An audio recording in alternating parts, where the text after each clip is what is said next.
How's it going, guys? Our 22nd podcast for the Football Apex here with Elliot. And what better way to start off than with your Roma? Unfortunately, they lost 2-0 to Juventus, and it wasn't all that from Cristiano Ronaldo. Now, he scored in the first half, 13 minutes in, Yep. and he's just adding onto his tally as the greatest goal scorer of all time.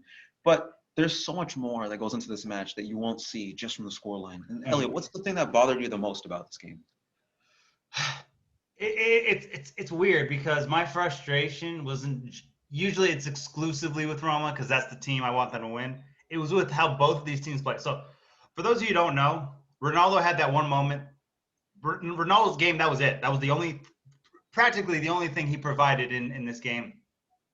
You look at that situation, he scores the goal. Horrible positioning by Roma's goalkeeper. I'm starting to think we need now after kind of going back on we don't need a goalkeeper. I'm now thinking we do, unfortunately.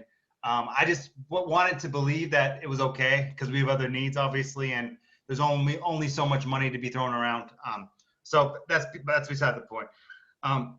Juve had 3 shots this whole game, and one of them was the Ronaldo goal. The other one was a Ronaldo save, and the other one was Ronaldo hitting the bar, right? Yeah. So would you believe in the second half, Juventus didn't take one shot the whole second half. They didn't have one shot on goal. Roma had an own goal because of I would say an unlucky mistake. It wasn't really a mistake. It was just wrong place, wrong time. But with Ibanez who puts it in the back of the net, Kulusevski makes a beautiful run up the side, puts it in. Ronaldo's right there, and Ibanez tries to get it out of space, and then he just ends up putting it back in. But in the second half, they didn't have one legitimate shot on goal. It was Roma. So my biggest issue with the way they played, and again, both teams didn't do too much that impressed me. I thought both were – because, there's a big I don't know what the word is, the hype going into this game, that this was going to be exciting, fantastic football, because the first time these guys played, it was a 2-2, really exciting, outstanding.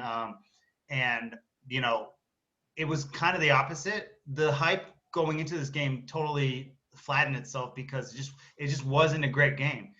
I would even say this was the worst Roma game not worst in certain performance. It was the most least entertaining Roma game I've seen all season. And that may sound strange, but there wasn't a lot in it. There was the one chance that Ronaldo hadn't scored, and then there was a bunch of Roma chances that I felt like they didn't do a lot with. Leo Spinazzola at left wing back provided a lot of attacking frustration towards Juventus, but they didn't have someone in the middle to really pose a threat. There was nothing threatening inside the box, and it was basically Leo having to cut into the box and trying to get his teammates in the right position, trying to score that way. Just generally speaking, it was a really frustrating game. VR gets clipped in the first half, should have been a penalty, but I'm not going sour grapes on that one. I'm just saying that's just the fact of it. In the second half, Roma late in the second half started to get it going and tried to at least get another goal. But the second the own goal went in, the energy of Roma, it's not because they created a lot of chances after that point, but they were kind of made out of desperation. Again, this as poorly as it went on, at least in as the final result, that was one of the best performances Roma have had against a top 6 team. And we lost it, and we did everything we should have done except finish. And there was a big whether or not Dzeko should be brought on because of what's happening. I didn't feel like bringing him on would do much because I don't know how committed he is to Roma. So I can take my chance with Moriel, who's having a better season. But we just didn't have that killer that could have got us back into the game. And once it kind of tipped, it was just they were just sort of operating out of necessity and out of desperation once that second goal went in. But it wasn't a good team by either measure. Juventus cannot go. Juventus are now in third. Roma got some help, so they stay in the top 4. But Juventus don't go through this game. Don't look into the next game as this was a statement, because no statement was made by either team. Everything that was told that was going to happen today, the polar opposite. It was dull. It was boring. Roma defended really well. They did some other nice things. Horror show in the goal, but they did. Go ahead. The disappointing thing that I just want to say is that this is not the Roma that we've seen all season. Right. And what a week to show up in Turin, because honestly, there are weeks where you can either turn up and thrash Juventus like Fiorentina did, or in the Coppa Italia last year or 2 years ago. Yeah. Atalanta beat Juventus 3-0. When you're in your form and you catch a team like Juventus, who's just on paper a good team, not on form a good team, you can make things happen. But based on their form recently, why do you think Roma just dropped a dud tonight? It's difficult because we can talk about this, and Juventus won in this. Roma outplayed them, and it wasn't close. I mean, they were significantly the better team tonight, and they did everything except score. I felt like there wasn't enough of a threat inside the box, and maybe you bring Dzeko on earlier. But again, I have an issue with kind of playing him the way we were playing him before because of everything that just happened. They actually changed the formation to 3-5-2. And I think the fact, and I'm not making excuses, because when I wrote my article tonight, I said this: Juventus deserved to win the game, even though they were outplayed. Lorenzo Pellegrini was not available. Chris Smalling was not available. Stefan El-Shaarawy wasn't ready. Pedro Rodriguez wasn't available. So you basically had to play a front two with Moriel and Mickey, who is playing striker, even though he's not really a striker. They did enough to sort of make Juventus uncomfortable, but they didn't have that player that could make a huge dent inside the box because Roma cracked off a lot of shots from deep.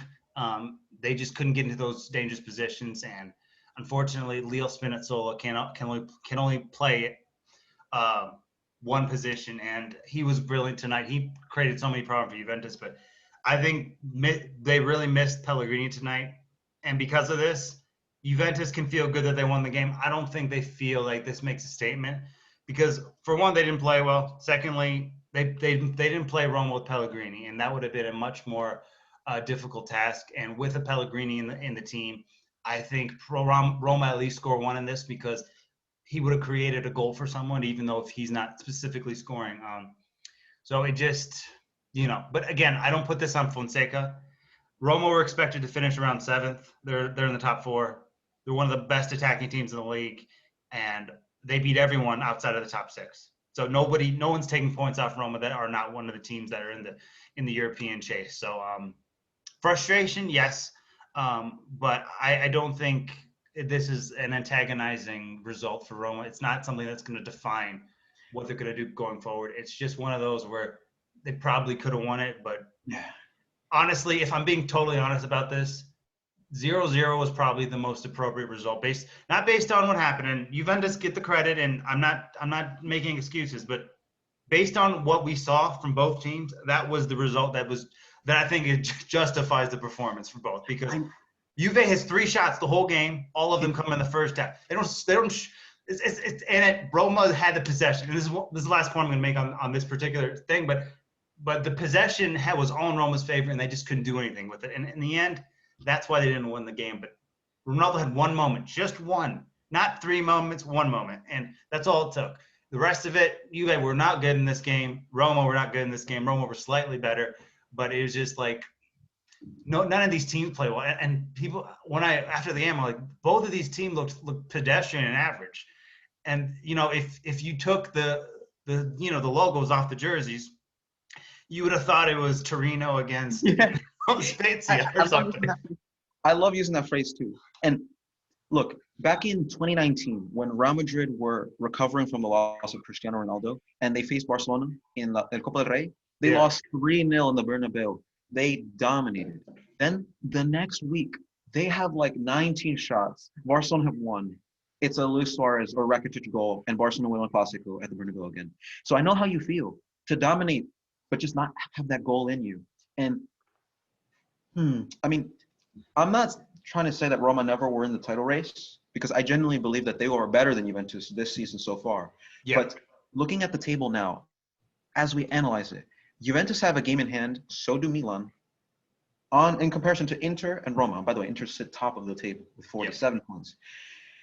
If Juventus and Milan win their 2 games if Juventus wins their game in hand, they're 2 points behind Inter. However, Milan and Roma would still easily and comfortably, they would still comfortably be in the top 4. And I think that's how it's going to end. I think it's going to be AC Milan, Inter Milan, Juventus, Roma. The way it stands now, if Milan win their game in hand, that's how the table would look until the end of the season. Yeah. Don't you still think that it's I see it a little differently. I think the fact that Inter have no European football, and here's the thing with Inter, they always crash out in January and December. We're in February. They're still playing well. They're still getting performances. So I feel like this is going to drive them through the rest of the season. I think Inter actually going to win the title. I'm starting to think Juventus can maybe finish second if Milan collapse. that's possible. It is. Regardless if they finish second or third, I do think that Inter will win the league regardless. If AC Milan can get their form back, then maybe Juve will probably finish in the top three. I think Roma finished fourth. Napoli is in disaster. They just lost to Genoa today. Then you have, and we're making jokes about Genoa about a month and a half ago when they were like in 18th. They're like 3 points from being in the top 10. So good. They're probably much better. And then you look at Atalanta. I'm sorry. I know people are making this whole big thing about how Torino came back from 3-0 down. It wasn't about the comeback. It was about how pathetic and pedestrian that Atalanta made that look. I mean, Torino sometimes get these comebacks where they get 3 goals in 22 minutes or something like that. They're collapsing. There's no way they're making the Champions League. Lazio have an outside shot if they continue to play well. But again, Lazio just historically speaking, are not a team. If they're not in it from the beginning to the end, they're not in it. So the year that they got second or almost got second last year before the restart, they were in it from the first, basically from the beginning of the season all the way through. And the other time they finished in the top 4, they were in it the whole time. They don't start from behind and then fight their way back into it. Not to say they can't do that, because I think they're definitely capable of pulling something off. But I think based on what we know about Lazio, that's just history tells us that's not happening. I think they'll finish probably 5th. I think Napoli will finish below them. But it's really between the Milan teams and Juventus. Roma are in it in theory, but I never thought that even the Roma fans felt like we were actually in the title race, because we basically had been let down in all of our big games, and that was when we knew that we weren't actually in it.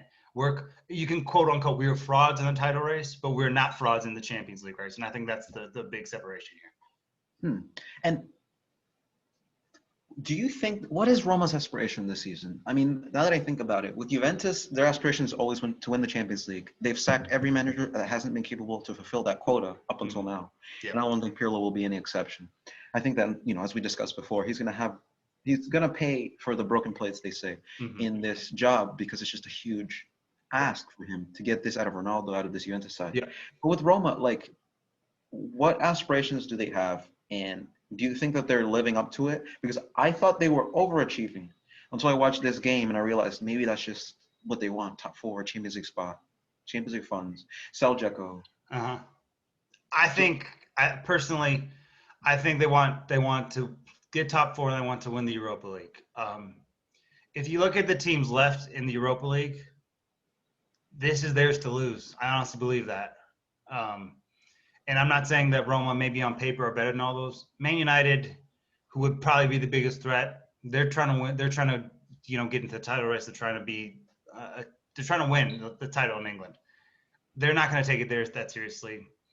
I'm a little worried about Benfica because they can turn it on, but they also can get cold. And then the one team that I am worried about is Leverkusen, because Leverkusen they're capable of doing a lot. They were top of the Bundesliga for a while, and that now they're slipping out, which means I think they'll go all in on the Europa League. So I really think the Europa League is between those two. So I think they'll try to win the Europa League, number one. But first and foremost, they want to make the Champions League again, and I think they will. But they also want to try to win something, because it's gone so poorly against the big teams, they need to justify that, at least getting back in the Champions League, which I think they'll do. But on top of that, I think they will really go for the Europa League, because I don't think they have a choice in the matter, just because it's been so long since they've won something yet. They have to try to get this as much as possible. And we're looking at a week and a half out from Europa League round of 32. And that will be the first test, and we'll see what kind of Roma shows up in a game like that. But aspiration-wise, they just want to make the Champions League, and I think that was the expectation. But Roma were supposed to finish 7th, 6th, around there this season. So by definition, they've already completely overachieved their season. Again, the problem is we were in the title race temporarily, and people changed their expectations. And I think that's kind of the problem of why there's heat on Paulo Fonseca when, considering what he's done, there really shouldn't be. Do you think that if Roma don't get the Champions League spot, that he gets fired? Yeah, unless if he finishes 5th and wins the Europa League, then it's different. Then they'll probably give him the benefit of the doubt. But again, Sarri got sacked after winning the Europa League, so you don't know. But then secondly, I think he can't. He either has to make the Champions League or win a trophy. If neither one of those two things happen, then he's going to get sacked, and probably either Allegri or Maurizio Sarri would come in for Roma next season. But I think he has to win the Europa League or make Champions League for that to happen. If he finishes 5th, it's just not good enough. Because I've always wondered, Roma are a top team. If Roma came to me and said, James, we want you to play center defensive midfield for us, oh my God, I would print every single Roma jersey. I'd have a banner and everything, But do teams around the league fear them the way, maybe their Europa League adversaries do? Because put Juventus in the Europa League, that's the game to win. Beat Juventus. Yeah. But in the Europa League, it's like Roma, these small teams, or in retrospect, no one considers Roma as big as maybe they consider themselves. And you think that's something that's got to do with like their form, or do you think that's got to do with like the history of the club? No one fears. They haven't won a lot of leagues in the last few years. So there's no reason to fear Roma in the Europa League, which is why they can go into every game as an underdog mentality. And if you're talking at home, I don't think people mess around at home against Roma. They're the only team in the league, in Italy, whole league, at home who has not lost. Roma are unbeaten at home. They haven't dropped a loss at home. And I think domestically in the league, teams going to the Olimpico, it's not a kind experience. Even the matches where they didn't do well at the beginning of the season, you saw it, Verona, with the forfeit, who cares? But in Verona, that whole situation, that was a 0-0 draw, but it was a horrible performance by Roma. What happens when they come to the Stadio Olimpico? They get ripped apart. So I think at home, there is a reason to fear Roma. Not in the way you would fear Juventus at home, but considering their form at home, I think, it's just not an easy place to play. But in the Europa League, there'd be no reason for anybody to fear Roma because their past history suggests that there's nothing to be feared because they've come up short in their greatest season ever. I mean, in terms of points in the league, the season that had Dzeko and Salah together, they went out to Lyon in the round of 16. So it's kind of stuff like that, which makes teams not really fear them in the Europa League. But I don't care if teams fear us. I would rather be the underdog and hit them in the mouth than being overwhelming favorites. I don't want us to be favorites. Based on the teams that are left, we kind of are, but I don't think anyone's speaking about Roma as favorites for the Europa League. And as a Roma fan, that's what I want. I prefer to be underdogs because, again, like you said, there's not really a reason to fear Roma in a competition like this because their past history doesn't suggest, and not past history, but the recent history doesn't suggest that they should be worried about the situation. But the reason I mentioned that is because Lazio, they're gonna get destroyed by Bayern. That's an unfortunate, well, maybe in your case, fortunate twist of events. It can go good or bad, and it depends on how you perceive it. And people like, at least in my opinion, when I saw Lazio beat Dortmund, I was shocked. I was like, "That's how did that happen?" Yeah. But then the dynamic changed to how did Lazio not win the group, etc. Like the point is, people had somewhat respect for Lazio, even though they hadn't won the league, hadn't shown any signs of being like a world-class team. But what they were showing was that they had that ability to not give up and not fall just to a team based on name. They can beat up Borussia Dortmund. I believe that was an away win, if I'm not wrong. No, they beat him 3-1 at the Olympico. Okay. Under And then, controversial circumstances, they got a 1-1 against. I'm sorry, it just wasn't a penalty. I love Immobile. Everyone knows I love Immobile. Not a penalty. I'm sorry, no. In the second game, and what people don't remember is against. I think it was Club Bruges. mm-hmm.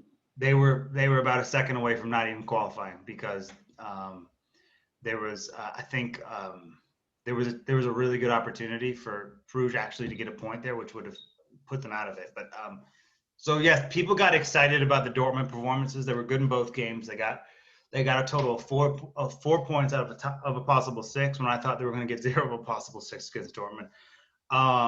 But other than those two performances, it was really underwhelming in the group stage of the Champions League.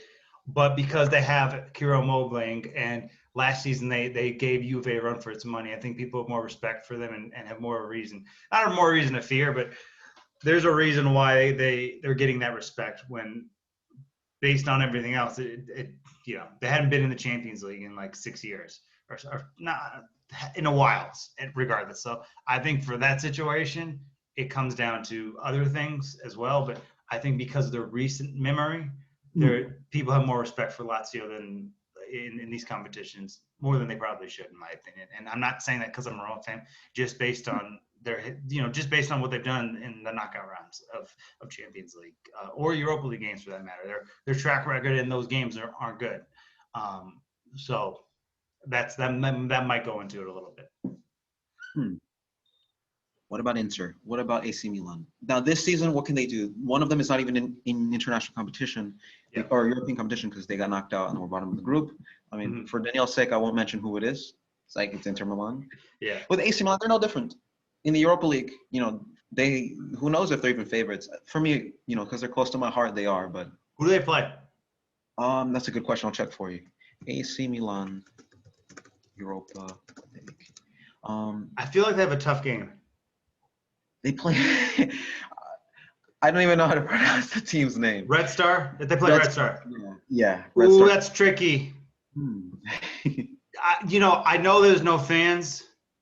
They're going to struggle in the game away from home because you're going to hear the fans from outside. They're going to be lighting stuff off. Remember, they beat Liverpool. Red Star beat Liverpool in the Champions League last season. Yeah. So they should get past that one, but it's not as easy as it may seem. No, and by no stretch of the imagination is it easy because these European competitions, these teams have everything to play for. Mm-hmm. What's the point of winning your domestic league? It's more, if it wasn't for like how ambitious big teams are, winning the league wouldn't be as important as they make it to be. For example, Liverpool winning the Champions League, as big as that is, was not as big. Can you believe that? Liverpool winning the Champions League was not as big for them as winning the Premier League. Any other team, switch that around. Who wouldn't give their league for a champion? Yeah. Real Madrid, Barcelona. And so I feel like these teams, Red Star Belgrade, to be able to win the Europa League for them would be like a World Cup in their eyes, It's about as big as it gets. Whereas it's like beating AC Milan would be a trophy in itself. Exactly. That's the perfect wording for it. So like they have everything to gain, nothing to lose. Milan have everything to lose. Yeah. Because honestly, being in this European competition kind of just makes it cumbersome for the league title race. Inter, like you mentioned before, they don't have anything to worry about. Cup, they might get knocked out in the semifinals by Juventus. That's just better for them. They can easily put all 100% of their efforts. And the thing about that, even more so, the Coppa Italia finals at the end of the season or near the end of the season. So even if they go through, it doesn't damage them, like having to play on Thursday nights and then having to play again on Sunday, that sort of thing. Where AC Milan would be more. That's the other thing people aren't considering, the rest that Inter are going to have by not having to deal with these European competitions. They're going to be the most fresh team out of any of the teams playing it, out of any of the big teams because their European journey is already over. But based on this season, if we were to stay here, based on what you've seen so far, do you think that the Coppa Italia match between Juventus and Inter has any bearing on the league, or do you think that was an off day? No, I mean, Juve just had a performance, and it was gritty. They both were fighting with each other, but no Lukaku. I kind of expected Juve to win the first game. Unfortunately, they played,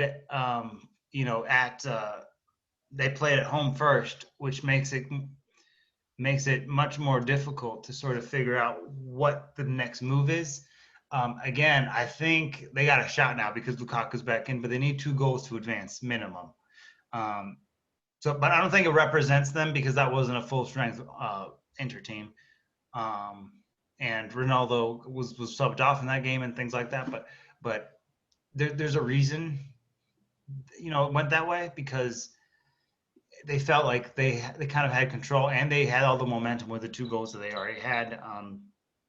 And then on the Inter side of things, didn't have Lukaku.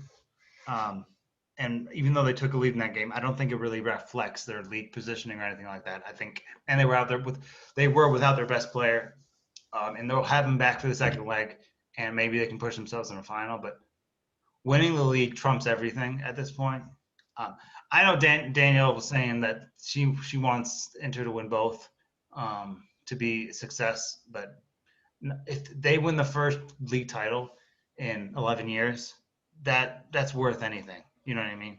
There's nothing you can do or say to diminish what Antonio Conte's injury has done. If they pull that off, it's there shouldn't be any real pressure on Antonio Conte to lose his job after that. Next season there'll be more pressure, but I mean the league is the thing that matters most. Getting a Coppa Italia also would be great, but the league is what he's after, and I think as far as that route, it's working really well. But moving on from the Serie A, we talked yesterday about the Bundesliga and how Bayern are just walking away with it because they're 10 points adrift, right? Now, what about the bottom of the table? I mean, that's something that barely gets looked at. With Schalke being so far away, I looked yesterday and they only have 8 points. I'm assuming 5 of those 8 are draws, and 1 was that win from the hat trick by the American Hop. Now, do you?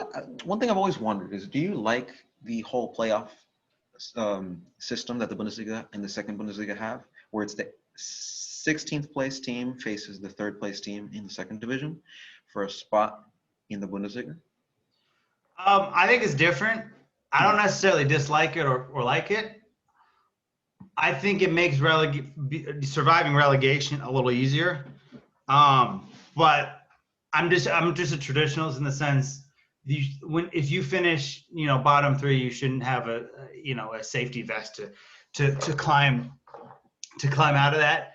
And in that sense, just because again, if you finish in the bottom 3, teams that finish in the bottom 3 in any other league don't get that opportunity. So I think in Germany's different.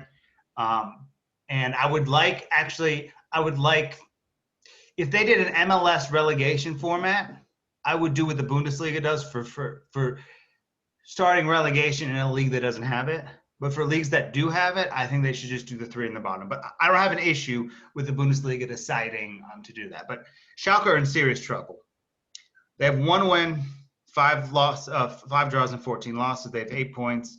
The next team up is Mainz with 13. And then Bielefeld and Hertha have 17. Cologne recently got out of it. But it's just not a good situation for them. They've conceded 52 goals. They've only scored 15. And it's just a disaster. I don't think there's anything that can happen here that's going to drag them out of it. And this might go down as one of the worst Bundesliga sides of all time.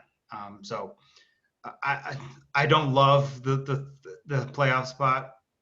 But the separation between Bielefeld has 17 and Schalke has 8. They would have to get up to where Bielefeld is right now for them to be able to survive. So it's very sad because they're a big club, but it seems like it's not possible for them to get out of this unless they just start bagging wins consistently for the rest of the season.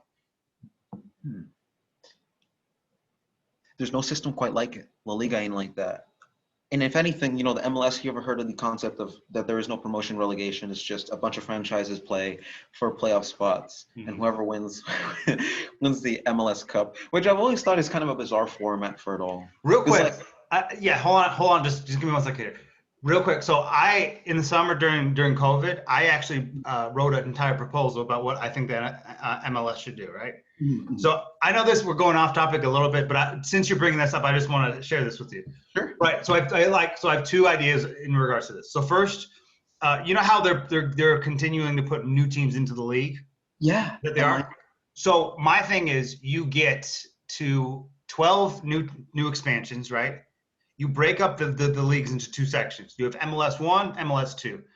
And then basically it's the same format. The top 3 go up. There's a playoff spot between the third to last team in MLS 1 and the third place team in MLS 2. And that determines over 2 legs, that determines who goes up. But you have relegation and promotion in that.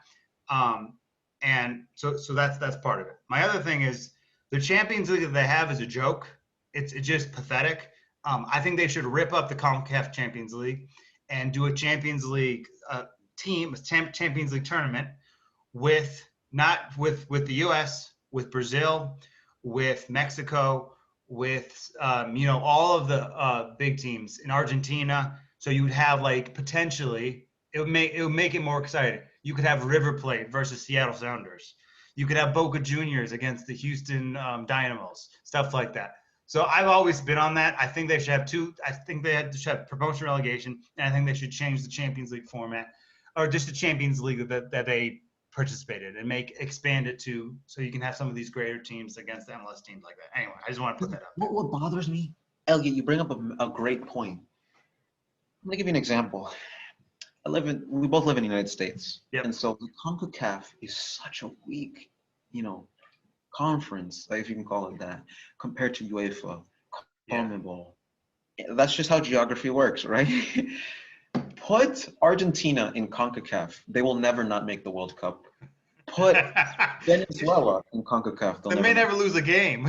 They may never even lose. And so put the same concept in a competition where I get it. You can't have a Boca Juniors playing their way to Champions League. That would be impossible. Yeah, but you can redefine it and have Champions League. Look, no one cares about the CONCACAF Champions League. Nobody, not even their club, the fans of the clubs care. So here's my point: if you start including teams like Boca Juniors, River Plate, Santos, Racing Club Argentina, and more. You're not telling me somebody's not going to get up to watch Boca Juniors versus Minnesota United, or River Plate against somebody, or Racing against somebody, or Gremio against someone. So it would provide more dynamic to a Champions League that's not entertaining to anybody, even the players who are in it. Now, why do you think you bring up a valuable point? Because I couldn't name you any fixtures aside from LAFC against what was it, Tigres in the final? Tigres, yeah.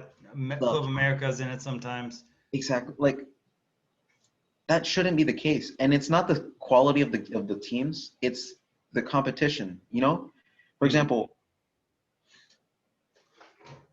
if 2 South American teams faced in that competition, right? And I guess they sort of consumed it. So they eliminated all the CONCACAF teams, and it looked like a Copa Libertadores competition. Yeah. Because of that quality, mm-hmm. Wouldn't that just say everything you need to know about the level of CONCACAF? In my head, as brutal as reality as it sounds, a thrashing of the best team in the CONCACAF by a crappy team in the Libertadores. Wouldn't that just tell you everything you need to know about CONCACAF? That even their best? I think it would. It would highlight things. And do I think that some MLS teams could challenge some teams in those? Yes. But River Plate and Boca Juniors are going to start to become Bayern Munich. And I understand that, but it would at least become more appealing to people who don't watch it. And another thing I was going to mention when I said that we are North American, and we are United States, is that when we play friendlies against the Republic of Ireland or no offense, but like Uganda, there's not much to learn there. When you play a friendly at the Stade de France, Parc des Princes, against the pre-world champions, which we never knew they were going to win the World Cup until they actually did. Yeah. That 1-1, courtesy of a Julian Green goal. I don't know if you remember, but like Julian Green, that's a blast from the past. it was like 3 years ago. But that showed and taught the Americans so much, especially knowing after the tournament that they had played against the best team in the world. Yeah. So why not test yourself against the best? And every FIFA Club World Cup ends the same way.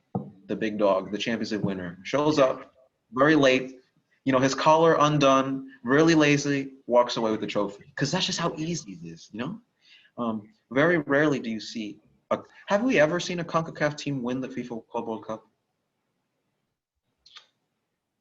I don't think so. Like their performance against the top teams in the world is just substandard. Maybe once. I think Toronto may have won at one time. Wow. But I could be wrong. Maybe not. I think not a lot, if any.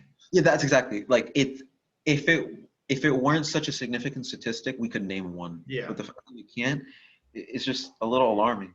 And I just think that for the growth of the league, it sounds a little barbaric, but like putting yourself out there and giving it a shot against the best teams in the world wouldn't be a bad idea. And friendlies, I'm sorry, but friendlies aren't enough.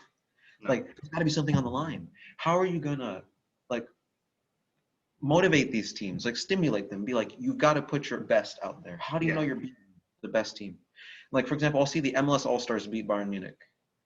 That's a friendly. That's just a exhibition match. And Bayern Munich isn't playing their full strength. They're not. No, my God. And I hope people don't ever use that as an argument, because that's just laughable. I bet some people do though.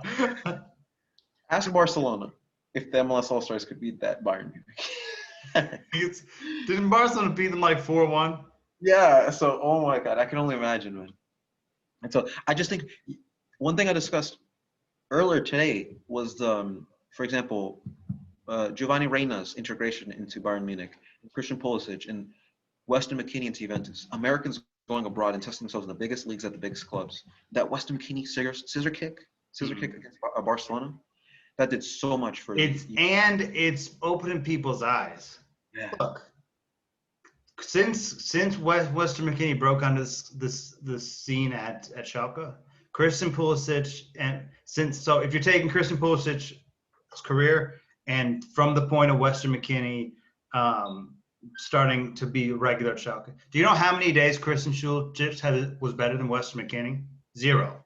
Ever since Weston McKennie broke in at Schalke, and obviously Christian's more flashy, and we get that, but Weston McKennie has been the best player on the U.S. for the last couple of years, and it's nobody recognized it. Nobody talked about it. He's not being thrown into these conversations where everyone's, I think, prematurely crowning Christian Pulisic as the best young talent we ever had.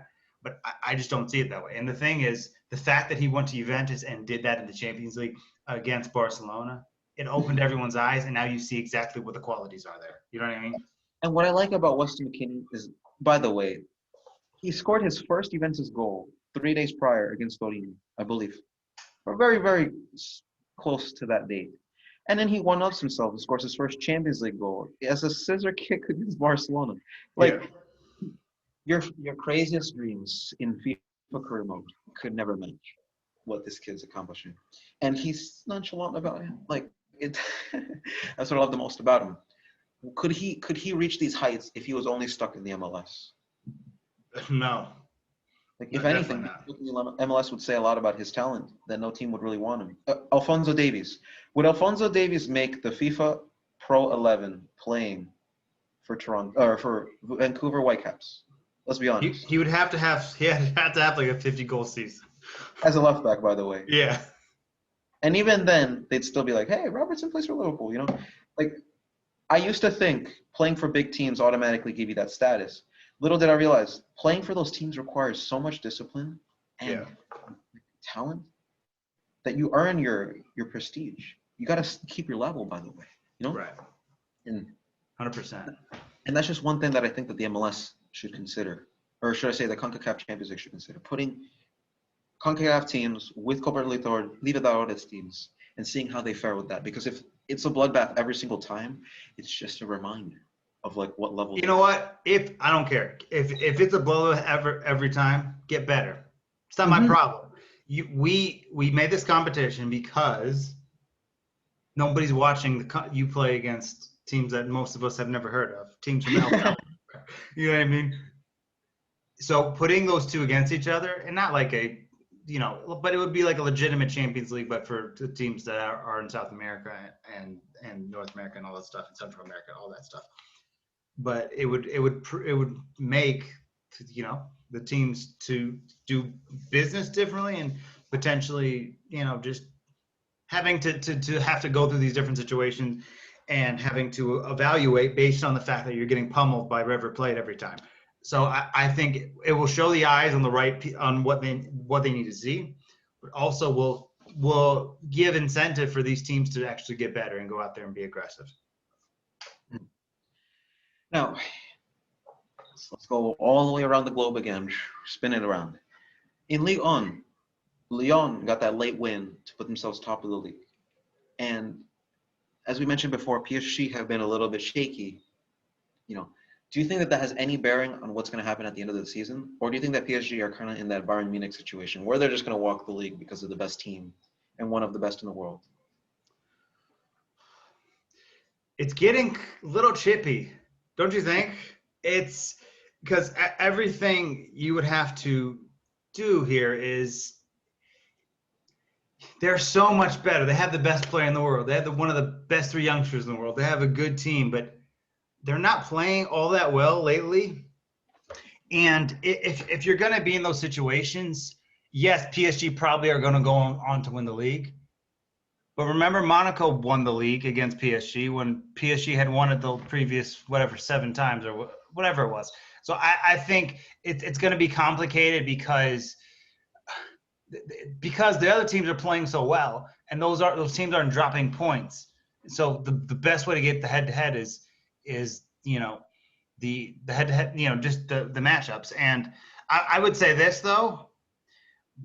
Sacking Tuchel is now not looking like the smartest idea because they were playing better before than they are now. And even though they're going to get some points and they're going to try to close the gap, it's still closable. In the end, will PSG most likely finish the job and win the league? Yes. But these teams at the top of the table right now who have good players who are playing well together, they have a legitimate chance of taking this crown.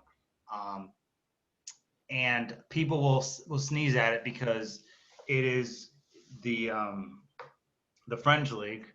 But I think it'd be really funny if Lyon or somebody wins the league in France and PSG wins the Champions League, because people won't have a response to what that would do.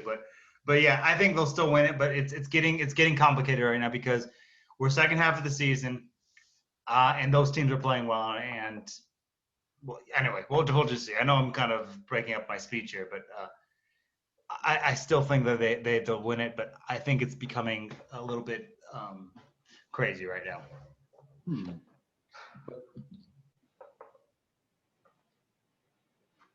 I don't understand how. Look, no, you know how they say like this team should win every single game because that's essentially the objective of every season. Why has it been that like the most dominant Bayern Munich's or the clearly best team in the league, PSG, have hiccuped against, sometimes the worst team? Like PSG once got knocked out of a cup by, I believe, the second division side by a penalty. Yeah, I remember that. Remember, right? Like, I don't understand. How's that even possible? Johan Cruyff once said, I've never seen a bag of money score a goal. And I live by those words too. But surely your investment has to show when for example, let's go to Real Madrid for a second. Yeah. How do you get eliminated by a third division side in the cup? Yeah. If anything, sometimes people will call a 1-1 draw to Valencia a disappointing result. Yeah. What do you call a loss in the cup in extra time to the third division side? And that's a lackluster Real Madrid. Imagine a prime PSG, which I think this is the best PSG ever. I think this is the best PSG. Yeah. If they fail, it's going to be on Poch's head. That's what I believe. Because there was no reason for them to sack Tuchel when they did it. It made no sense. They were playing well. Everything was clicking. Moise Kean was playing like crazy. 4-0 and sacked him. That blew my mind. Yeah. So again, if this falls short, I don't put this on the team or the players. This is the coach that's accounted for. And I know this is kind of going off script here, but if Poch fails with this PSG team, I think he's going to have a difficult time finding another job of at least of a high magnitude. He'll have to settle for something less. He has to hit with this team. If they go to the Champions League final and lose, that's okay. But I think he cannot fall short with the team of the players he has. He'll never coach a better player than Neymar. And like you said before, Mbappe will never have a better player. Yes, so Neymar seems to be the main point here. By the way that the media has handled his wanting to extend his contract, I think is frankly embarrassing. The most disrespected player of this generation, but that's neither here nor there. But again, with Neymar in this team, it's on you to figure it out because Neymar when healthy, is going to ball out. If you look at the 2 seasons, the first season at PSG where he got injured, mid-season, he had I just looked it up the other day. He had 28 goals and 12 assists in until I think he twisted his ankle and then never played the rest of the season. Metatarsal, yeah. Then the next year he had 23 and like 14 or something like that, and he was injured. Right. The only when he's healthy, that's just the type of numbers he's going to put up. But just times that by 2 because that was halfway through the season when he had done those two seasons. So Neymar is the guy here, and he is the best player in the world at this moment. He's having at least a top 2 in the world this season. He has been unbelievable when played. Again, you have so much luxury with this team. You can't screw this for Neymar because people will blame Neymar if this doesn't work. But Neymar is giving you everything he's got. He's putting his teammates in position on a regular basis. The media is killing him every 2 seconds. When someone else does exactly the same thing, they praise him. It's just hypocritical. But Poch has to hit with his PSG because Neymar is a generational talent, and it's just you can't fail with a team with Neymar and Mbappe. I just don't think you can. If you're failing to Bayern, that's one thing. If you don't make a final with this team, it's going to be a little embarrassing. Failure in any level for a club like PSG who has spent 222 million pounds on one player. Yeah. Or euros, I should say. And then 160, I believe, on Mbappe. That's just, and not to mention they are talking, I don't know how they do it, man. How they have Ramos and Messi potentially in their sights as well. Yeah. They're only going to get one of those 2, I believe. We'll have to wait and see which one it is. Just because of the wage. Yeah. It would be way too much for them. Yeah, it'll be hard to get either one, actually, if you think about it. Messi, I'd love to see that just because I think it'd be incredible. But I don't think it's going to happen. I think Ramos is because his contract is expiring. You can negotiate that with less difficulty. Mm-hmm. Messi would have to take a massive, massive, massive pay cut for them to be able to pull that off. I don't doubt they can do it, but I think Ramos I think it's more likely to happen than Messi, as much as I'd love to see Messi and Neymar back together. And it would be a funny deja vu thing because it would be Neymar's team and Messi added to it. But don't get me wrong, Elliot, I could go on the whole night. As soon as you mention that man, Lionel Messi, the brain stops and the heart starts. Yeah. Exactly. So keeping it centered around the key things. The Premier League, one thing that we discussed on the show yesterday for the Bundesliga talk was how the Farmer League's narrative is pushed only around anyone that isn't from the Premier League. Yeah. But now that I think about it, if City walk away with this title, wouldn't it have been 3 and 4 seasons? Yeah, look, the thing is, this is the funny thing. It's going to be the really deja vu moment for this. All the ammo that Premier League use fans, or again, I'm going to say this again, like I said the other night, this doesn't represent the entire community. This represents the 10% of the community. But unfortunately, this 10% is really loud on social media and all these different platforms. the ammo that they use against Italy, against Germany, against France, against all these other leagues, and I think Italy and Germany are way better than France, but you get the idea. If City win 3 and 4 years, the same argument they would make against the German and Italian football will basically the same argument against your own their particular league, because it's basically based on what they explain to us inaccurately about the Farmer League, what it is or what it means. That's basically at the end of the season, City win again. It will be basically a blanket definition of Farmer League, and now your sacred Premier League will go on the guidelines that you've said a Farmer League is. It would basically define a Farmer League from the way they explain it. Again, I don't think that the Premier League is the Farmer League. I don't think Italy or Germany are Farmer League either. But based on their qualifications of what a Farmer League means and what it is, the Premier League is defining that term if City goes and wins it again. Because it will be 3 and 4 years. The Champions League races over the last 3 years have been not interesting. So Germany and Italy have the same champion, but every year the Champions League race is being defined by the last game of the season. In the Premier League, it's just not the same respect, at least. What bothers me, like borderline kind of disgusts me, is how the Premier League teams were not making the Champions League semifinals or quarterfinals for a few seasons. Yeah. And then Liverpool goes out and win it, which, yes, I commend it. That was excellent. That was amazing. It was a beautiful story. Also, there's a little luck in that too, sprinkled on top with Ajax getting knocked out by Spurs. Oh yeah. Now they think they're the best team in the world, best league in the world, and that everyone. That's the thing. They bring others down to bring themselves up. They could say, "That's a great league. Bundesliga is a great league." Why do they? By the way, why do they buy all their top talents from the Bundesliga if it wasn't such a good league? Heung-min Son, Leroy Sane, Kevin De Bruyne. PFA player of the year.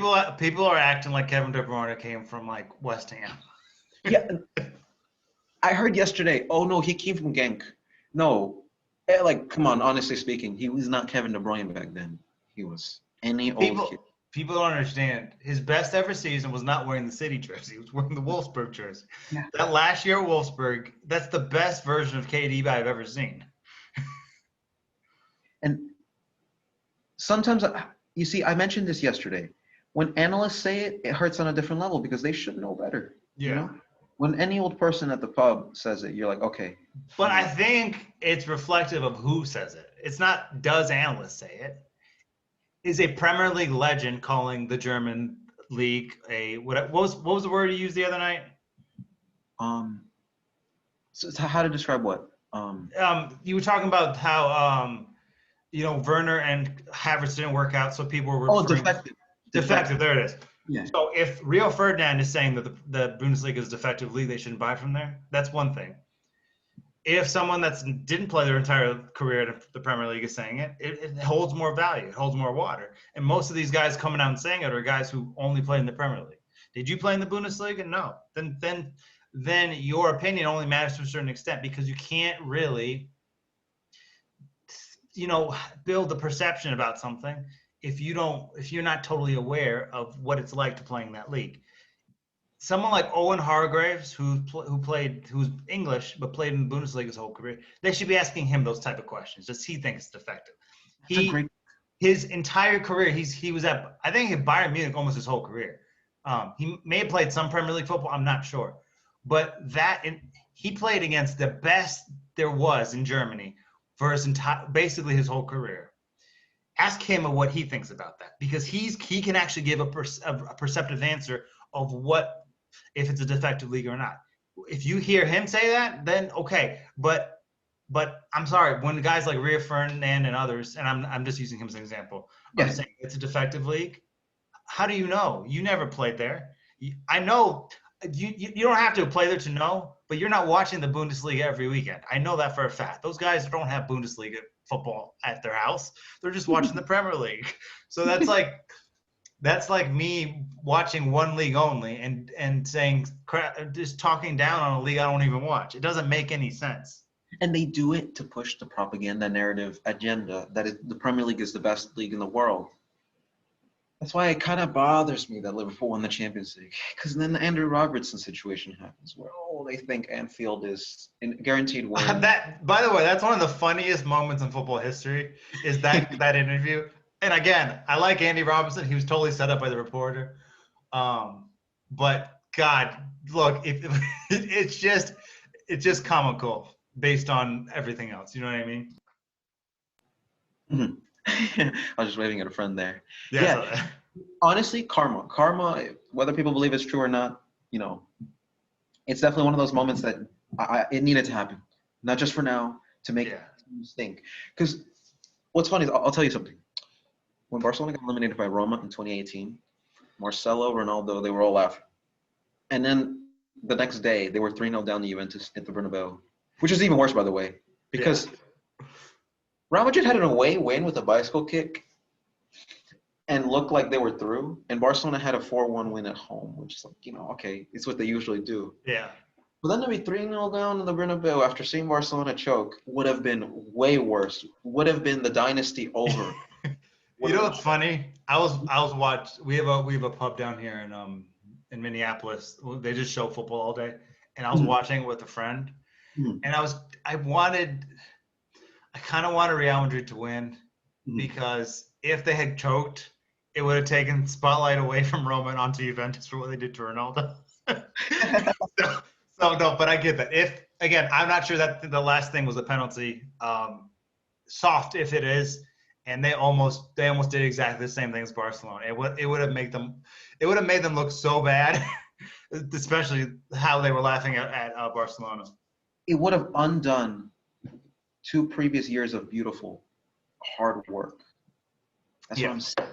Like the Ajax win, for example, didn't hurt as much. It was very disappointing, but it didn't hurt because those 3 Champions Leagues, Bayern Munich, maybe AC Milan, Ajax, like very, very rare. Do you see 3 Champions Leagues in a row? By the way, Real Madrid themselves, 5 in a row. Never done before, never will be done before. It never will be done again, especially in the modern era. We will never see that again. No. It was a different time as well. Yeah. They did the 5, but yeah, I get you. Like the Boston Celtics, I guess, of football, that Real Madrid side. With Puskas and Di Stefano. But one result can really shift everything away. And likewise with Liverpool, one Champions League win can make them think they're the best team in the world. And remember how they were talking about how they were going to win 3, 4, 5 Premier League titles? Mm-hmm. I will tell you, 99 points is not a bad feat. It's the second best of all time. But that's just one season. How many teams have won the title where you think to yourself, next season, they're going to do even better? And what ends up happening? The champions curse. They get lackadaisical. They get lazy. They think they've already won the title before the game's even started. And that bled through what Robertson said. Yeah. The funny thing is, if Liverpool don't win this year, and they don't win next year, and they don't win the year after, you know what educated people are going to look back on? Just go back to see what Robertson said against Atletico Madrid. That was the end of the dynasty. And I'm not joking. If they were talking about dynasty, if they don't win another one for another 4 or 5 years, the reason that happened was because of what he said against Atletico Madrid. And I think Robinson off field is one of the funniest dudes. I've seen his Instagram show he does with Trent Alexander. He's a humorous human being, but he got lackadaisical in that moment and said something he shouldn't have, and that was the end. And I'm not saying it's over because they could win something, but it could be the signifying moment of the end of that Liverpool. So when they don't win this year and Klopp goes to Madrid, maybe, that will be the end of that era of Liverpool, potentially. And yes, they can go win it again in unfair play, but if they don't win it again in the next couple of years, it's going to come down. It's going to come back to that one moment where Robertson answers that question differently. Liverpool maybe win another couple. If Robertson answers that question differently, maybe they go beat Atletico Madrid. Maybe they go to the final. Maybe they go down to Bayern Munich. Maybe they beat Bayern Munich. That one moment essentially could have defined so much history, not only that season, but in the foreseeable future. And again, that will be the moment where if this doesn't work out, that will be the moment it ended. And Liverpool fans will never accept that. And I talked to Liverpool fans who still don't think that contributed in anything. And people always bring up how great Oblak was in that game and how great Liverpool were in that game. You know why Oblak was so good in that game? Because he had Andrew Roberston's squeaky little voice in the back of his head. They celebrated as if they won the tie. Here's the thing. I love that. However, I do want to mention, now this is a little bit of a crossover for anyone who doesn't follow the NBA. In 2011, Dirk Nowitzki, one of the best scorers of all time, had a cough, a little bit of a flu or a cold before the game. LeBron James and Dwayne Wade of the Miami Heat, the opposing team, were making fun of him. They were going, and at the time, the Miami Heat were winning the series. Yeah. What that did was motivate Dirk Nowitzki to go off and win the series. And it was like that. Yeah, that's a good one. I'll give you another NBA example. Remember when in the finals against the Golden State Warriors and the Cavs, when Clay said, "Go cry about it to LeBron." Yeah. You know what I'm talking about? That moment for that Cavs they ended up pulling that off because he said that. So again, Robertson is Klay Thompson or LeBron James or Dwayne Wade in this situation. He's a great individual player who was one of their best players that season, who made a dumb statement that inspired a team to beat them. And people talk about, okay, Liverpool were winning that game. They were great. That might have been Oblak's greatest ever game. And you know why that was his greatest ever game? Because Andrew Robertson's little quote that he dropped at the end of the first leg after they had lost. And he wasn't going to be denied. Diego Simeone was a mental person. You can't say that stuff to Psycho, because they're going to psychoanalyze it, and I guarantee he wrote on the board. He wrote that quote on the board. I would bet all the money I ever make in my whole life on that in one way or another, it was written somewhere in the Atletico locker room. And after every training session, he pointed at this quote and yelled at his team and screamed. And he's very a vocal kind of coach. Again, you do that against a different coach, maybe this doesn't happen. You don't give bulletin board material to Psycho. Diego Simeone is crazy, and you just gave him another reason to want to go beat Liverpool. And then obviously what happens. Oblak plays his best game of his life. Liverpool are great, but Atletico Madrid found those little moments to make a difference. And that quote is the difference between those moments happening. And at the end, Klopp basically criticizing Atletico just because of the way they played and all that stuff, but it worked. They knocked him out, and they knocked him out because of that quote. And I don't mean to pick on Robertson, because we talk about this a lot, but that could have been the end of Liverpool. That an era, a sort of a dynasty unfolding could have ended on that very night because he said that thing. He said something else, maybe the story is entirely different. And also, just to wrap up, I do want to cover, how I did the documentary on Mexico? I want to do a little bit of this for Atletico Madrid. Now, I know that they got knocked out the very next round. A little bit of karma, I guess, against RB Leipzig. Mm-hmm.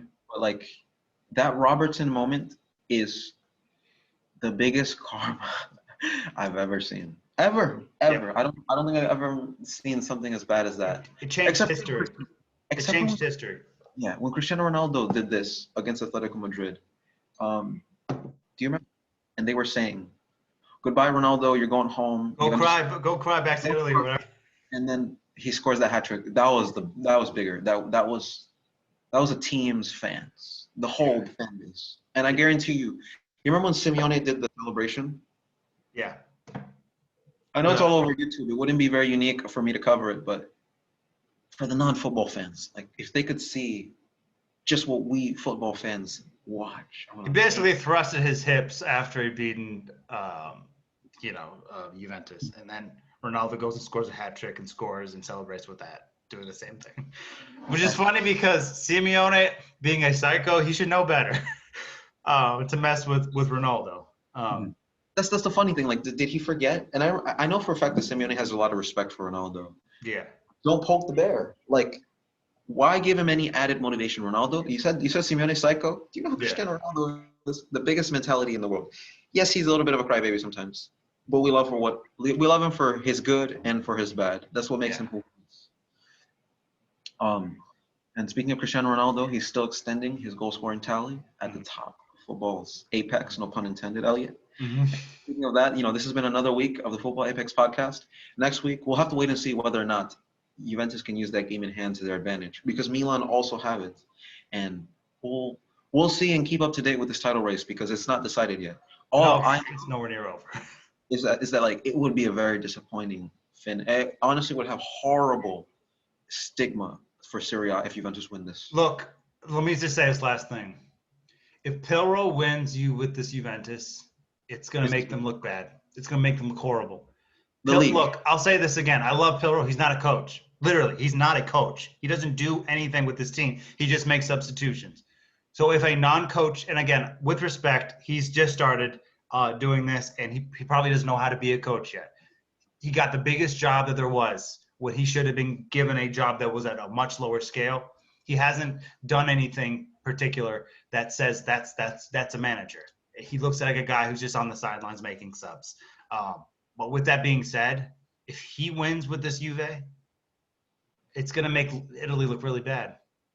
And I don't know if it makes Italy, if it knocks them down a peg to the third best league rather than second. But it can. And the reason it can is, I don't know. The Premier League still has, they can get this back in terms of the reputation. If it's a title race that's defined on the last couple games of the season, and Italy wins with Juventus's Pirlo, Premier League could go up to number 2. And I think a lot of people have Premier League higher than that already. But intellectual football fans, with Italy and Germany, regardless of your order, it's either those are the top 2, and then England and Spain are pretty close in the next set. But those are the top 2. If something crazy happens where Pirlo wins the league with Juventus, and you have a tight title race in England, even though I don't expect the Champions League race to be that close, it could swing it a little. So it's important for the health of the league that Juventus doesn't win it. And I'm not saying this to be anti-Juve, but if Pirlo's Juve wins, it's gonna make the league look so bad. So Inter and AC have to find a way to pull it off because just this year, next year, if they win again, they win again. But they had to they had to pull it off just for this year because you have the reputation of the entire league at stake. And if Juventus wins it with Pirlo, it's just, and it's interesting. I don't know how Juventus fans want to win another title, but they also know what's at stake with the league. So I think it's just been a very unusual situation for not just Italy, but Juventus fans as well, because they want the league to be respected as well. And if they win this season, it's gonna lose some. Again, it's still gonna be respected, but it will be taken down a peg. So that's why I think Inter Milan are gonna find a way to pull this off. And there's no better person to do it than Antonio Conte, former Juve, Arturo Vidal, former Juve, to go win the league. And if AC Milan wins the league, it's great also. But someone else has to win it because the league will lose some reputation if Juve wins it under these circumstances. And one thing I do want to talk about next week is Tottenham versus Juventus 2018. Because believe it or not, that was when Tottenham were at the height, just the season prior to them making the Champions League final. Yeah, individual performances is why the Juventus went through, not team collectively. That is true. That's true. And each to their own, because that was a beautiful year for those 2 years were fantastic for Serie A. That was the year that Juventus did the first team Juventus documentary on Netflix, where they had behind the scenes stuff. Wow. That I don't know if you've seen it, but it basically had behind the Last Dance. It was kind of like that for that Serie A season, and that was a great year for the league, and it was tough until the end. And I think it was a Napoli Juve title chase, which was great. But that Spurs game was maybe one of the most defining moments of the season. It's the same season that Madrid knocked out Juventus in the almost comeback against Ronaldo, ironically, who ended up playing for Juve 2 years later. Very next season. The very next season. It's The very actually, next season. You're right. You're right. but I'll post it later in my story because that Dybala goal. Look, nothing against Tottenham, honestly. It's just I don't want the Premier League fans to think that every other league is inferior to theirs. Sometimes you just want those Robertson moments just to I remind want them them. all the time, man. Oh When they man. stop acting like they're so much superior to everyone else, then I'll start not wanting that to happen. But could you imagine if Ajax beat Spurs, what would happen to Liverpool? I'm not joking. Liverpool would have lost that Champions League final. They played really bad in the final and ended up winning in a penalty that kicked it off, which wasn't a penalty. So it's just like sometimes you just want them to be put in their place. Because you remember I don't mean to bring up bad memories, what Ajax did to Real Madrid. Yeah, no. My favorite part of that whole thing was when what did he say? The announcer said, Ajax have their boot on the throat of the champions. I want a moment like that with the Premier League team just because my thing is I respect all these fans, but can we just not act like I'm a Serie A fan. That means my league is superior to everyone. Like I respect like football. Did Pele say this? Football is all about respect. Real Madrid selling players to their AC Milan, Manchester United. Yeah. Remember when Sir Alex Ferguson said, "I wouldn't sell Real Madrid a virus." Ironic in these days, but anyways.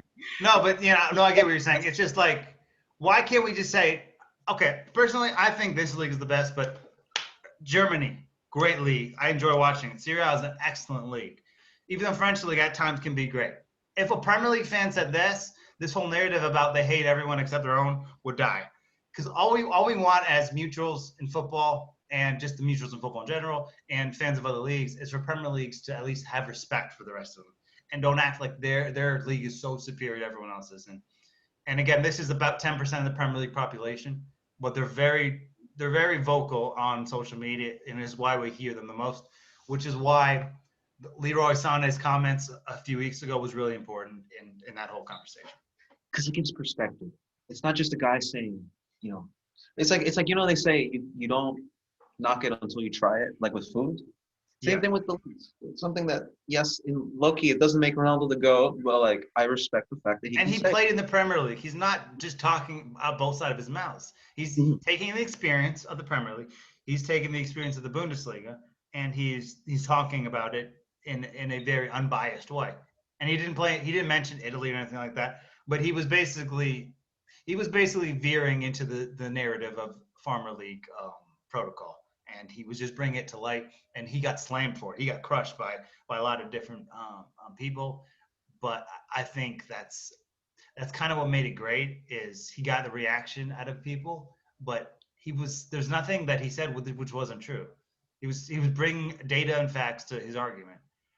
And if someone didn't like what he said, that's one thing, but that's personal opinion, and it hurt people's feelings because what he said was true. And I think most people understood it was true because he brought up the leagues itself, and he also brought up the fact that Premier League teams have been waxed by these German giants. So, anyway, he wasn't doing it to be disrespectful to the Premier League. He was just bringing people's eyes to the idea here. Like, again, I'll repeat what he said. He said that just because you said league isn't your most favorite doesn't mean that the other leagues aren't great and fantastic. And it was just, you know what I mean. Yeah, and there's a way to pay homage without disrespecting other leagues, and I feel like he did it fantastically. But unfortunately, not all the leagues are like that. And when Wenger, okay, I said Messi, and then Arsene Wenger. I don't know how I jumped from that. He said Arsenal's the best team in the world, and the Premier League is the best team in the world. Now, number one, that's laughable because he said it in 2017, which Alex was kind of comedic. But he's a man who's seen a lot of football, and I guess at least you can take the fact that he's loyal to Arsenal for him to say that. But when you hear someone disrespect another league that he's never played in and has no experience or even right to talk about, and then up his own, that just seems blind. That seems like shallow. For example, if Jurgen Klopp, does he ever disrespect the Bundesliga? No, because he loves that league, and he's got a lot of respect for Bayern Munich. Does he respect his own league? Yes. And he's a vocal manager. He definitely loves to speak his mind, but he's respectful in all these approaches. Pep Guardiola is the same. He's managed in the Bundesliga, in La Liga, in the Premier League. they can speak. But never to the Southampton manager lost 9-0, yes, to Manchester United, but he's managed in the Premier League and in the Bundesliga. He can speak.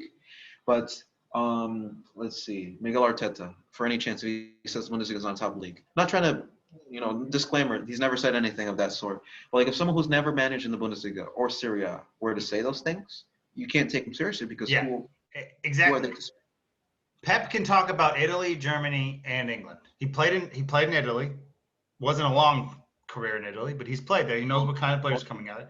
You look at the Premier League, he's coached there, and he coached in Germany, and he's coached in La Liga. He can speak on whatever he wants because he's been there and done that. And again, I don't think you can't say that someone who hasn't coached inside the league doesn't have the intelligence to be able to see what the league is. But it just comes off petty when a Premier League manager is taking swipes at other leagues, or Premier League players taking swipes at other leagues who never play in those leagues. It just makes you look like a fool, because how do you know? Exactly. But there's endless examples of people calling it the Farmers League. I just hope it's like a meme and not something that actually people believe. But the way things circulate on the web, you never know what to believe anymore. If Bayern Munich win the Champions League and people think the Bundesliga is a Farmers League, I don't know what you can say. Honestly, man, it sometimes makes me wonder. Please create the UEFA Super League and let Bayern play Chelsea. Like, how come if the Bundesliga is so awful, then how come all your best players are coming from there? That's what I say. Like I've said it a million times this week, but Human Son, like, come on, man. Every time I hear not German-based, but like Bundesliga talent going to the Premier League and performing, they suddenly act like they made that talent. Why'd you pay $3 million then? Yeah, exactly. Yeah, this has been a great episode, Elliot, and I hope that people enjoyed. And next week it's going to be even better because they get even better. And once like an international competition rolls around, the summer is going to be awesome. It's going to be lit because that's going to be make or break for careers, for national teams, coaches getting fired. I'll put this out there. And I know we're kind of going off here, but Mbappe, if he plays the way he did in that Champions League final in the Euros, his viewpoint in football is done, because it's his opportunity to right those wrongs in the Euros. And again, I don't think France will win it, but he doesn't need to. He needs to perform in big games to prove that he can perform in big games. Mm-hmm. Because if he comes up short, it's big. And then again, there's some players that it could be very defining for their careers, old and young. And it's just going to be interesting to see what happens this summer. But we'll just have to wait and see. We'll have to wait and see, Elliot. That's like my catchphrase now. That should be my final. We'll wait and see. But as always, guys, take care. This has been another episode of the Football Apex Podcast.